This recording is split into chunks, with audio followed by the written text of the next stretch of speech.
We start in sunny San Francisco, where Unity is looking to finish the job and introduce new fees for their shareholders. They snap the ball. No! The new runtime feeds can't hold on to the ball. The consumers are running it back for a touchdown. Their reputation is ruined.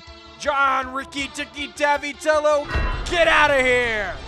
Now on to Maryland, where number 1 overall pick Starfield is looking to be the game of a generation. Microsoft is hoping for this young star to dominate for seasons to come. Starfield makes a pass, and it's picked off! The undrafted free agent Hi-Fi Rush is taking it back! Starfield could go all the way to the bargain bin, as it's being vastly outperformed and isn't quite ready for the big time. In Japan, Sony is getting run off the field. They sent out the battered Last of Us Part 1 and expected it to woo PC players. What gives? What gives with all these layoffs in the games industry? There's no accountability for the CEOs at the top while the developers on the field pay the price. Pay your developers, cut your CEOs. Back to Nintendo. Can The Legend of Zelda relive its magical 2017 season? It drops back and it's rumbling, bumbling, fumbling, stumbling for a huge gain. The Legend of Zelda is dominating. Remember, kids, no one circles the wagons like The Legend of Zelda. But this year, in the world of video gaming, no one can outcompete Baldur's Gate 3, the true MVP of this year, and is being honored as a champion. A well-finished 2023 season in gaming. Great for the people that play the games, awful for the people that make the games. What? I played a lot of great games in 2023. Here are my favorites. Pizza Tower took the gaming community by storm this year with its frantic gameplay and gorgeous visuals. However, I don't have a PC, so Wario Land 4 will have to do. A fantastic platformer with perfect bite-sized levels and immense replayability.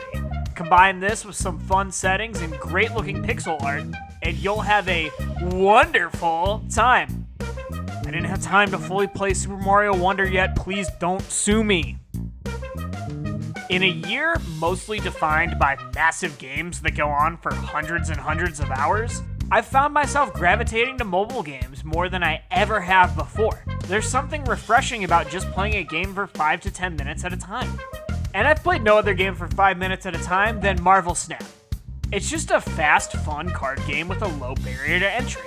While I wish earning new cards in the beginning was a little faster, I have not once felt like I've needed to grind levels or spend real money to feel competitive, which is huge in a free-to-play mobile game. The matches move quickly, and it's easy to bail if you're getting demolished. It rarely feels like you're trapped into an untenable situation. And almost all matches feel fair, which is the best you can ask for a game like this that's played on your cell phone. Donkey Kong Country controls better than the Mario games on the Super Nintendo. It's one of the best feeling games of that whole generation. Take some excellent music and intelligent level design, and you got yourself a wonderful... Okay, I'll stop. Donkey Kong Country is a great game and a must-play if you have Nintendo Switch Online. Mario Kart 8 Deluxe in 2023 is the best kart racer of all time. Full stop. The best-in-class gameplay is still buttery smooth, and no one, and I mean no one, can compete with the sheer amount of incredible tracks to race on. And now, the previously lacking character selection has finally caught up to the rest of the game. It is not envious to try to develop a sequel to Mario Kart 8 Deluxe because it is the best game of its genre. I don't know how they're going to do it, but I'm so glad we still have this amazing package to still enjoy. Pokemon has been one of the most stagnant franchises in modern gaming. It's almost at Madden levels with lack of innovation. That's what makes Pokemon Legends Arceus such a breath of fresh air. The first major gameplay shakeup that Pokemon has ever had, and it's killer. Catching Pokemon is so innately satisfying, and the quicker battles make the turn-based combat much less of a slog to go through. Even though the game looks like doo-doo, it's a blast to enjoy the world while catching and observing Pokemon. Now, Game Freak, if you actually can take some time to develop the games, they can look more like modern games and not low-tier PS2 games.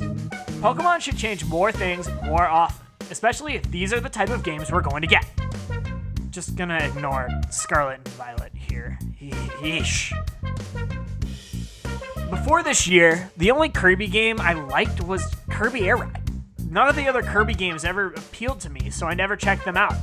I was content to get my Kirby in Air Ride or Smash Bros. Forms. Kirby and the Forgotten Land changed all of that for me. Chock full of hilarious and inventive ideas, Kirby and the Forgotten Land delighted me from start till finish. Controlling Kirby in a 3D space just felt so right. It's shocking that this is the first mainline 3D Kirby. Each ability is quite fun to use in combat, and a few of the bosses really put up a tough fight. I freaking hate this guy. I hate this guy. I hate this guy. It's no Dark Souls, but it certainly isn't a walk in the park. Plus, it wins the award for the cutest hub world I've played in 2023. Look at this little guy. I will defend him with my life. Metroid Prime Remastered is one of the loneliest experiences in gaming. You get dropped onto this desolate planet where every living organism is trying to kill you. You have no allies, it's just you. Fighting back against this oppression is a challenge, and the modernized controls make it feel seamless to shoot every space pirate in your way. But while the combat is fun, the real joy in this game is the discovery. Exploring the different parts of this hostile planet never gets old, and it's one of the few games where I've enjoyed the backtracking as much as going through a room for the first time. This is how you remaster a game. It makes you feel like Spider-Man 2 continues Insomniac's streak of excellence. While predictable, the story hits all the beats you want it to. They made the Mary Jane missions more interesting, and goddamn, it just feels so good to play as Spider-Man. Swinging or gliding through the city is just magnificent. Like, look at this. Don't you want to go play this game right now? The combat feels great, and the new gadgets and powers each Spider-Man gets are all super fun to use. It's a great game to just pick up and play and kick some bad guys' ass. While it's not as groundbreaking as some of the other releases this year, that doesn't make it not enjoyable. Insomniac are masters of their craft, and Spider-Man 2 was another banger from one of the world's top developers. Very rarely do video game stories make me feel something.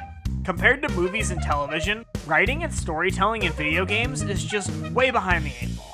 But when you play something like God of War Ragnarok, you believe in the power of this medium. A deeply personal story about a father and his growing son who's trying to find his own place in the world. I won't spoil anything else, but this was the closest I've ever gotten to crying at a video game. David Jaffe is a hack for thinking this is bad character development. A man showing emotions? Not my God of War. Aside from all of that, the gameplay is much improved from the PS4 original. The increased enemy variety makes the game never feel stale compared to the first game, and the flashy special moves are just as brutal, and it makes taking on these enemies so much fun. God of War Ragnarok is the best game Sony has put out since the original Last of Us. Expectations are one of the most difficult things to live up to as a video game. Think of all the games that have come out that you thought were going to be awesome, but ended up not that. Especially when following up a beloved game, the task feels impossible. That's what makes The Legend of Zelda Tears of the Kingdom such a triumph. It followed up a game that changed our view of the sandbox genre permanently, and it made it even better. The amount of good ideas this game has is impossible to count. The ways you can approach a situation, nearly endless. So many secrets to find, so many places to go. You blink, and 100 hours is gone like that. The shrines puzzles are all dramatically more thoughtful and inventive. The game's main dungeons are better. The boss fights are spectacular. There's so much in this game that you can play for 150 hours and still feel like you've barely scratched the surface. I haven't even mentioned the depths yet. In a year full of standout experiences, this one defined it the most for me.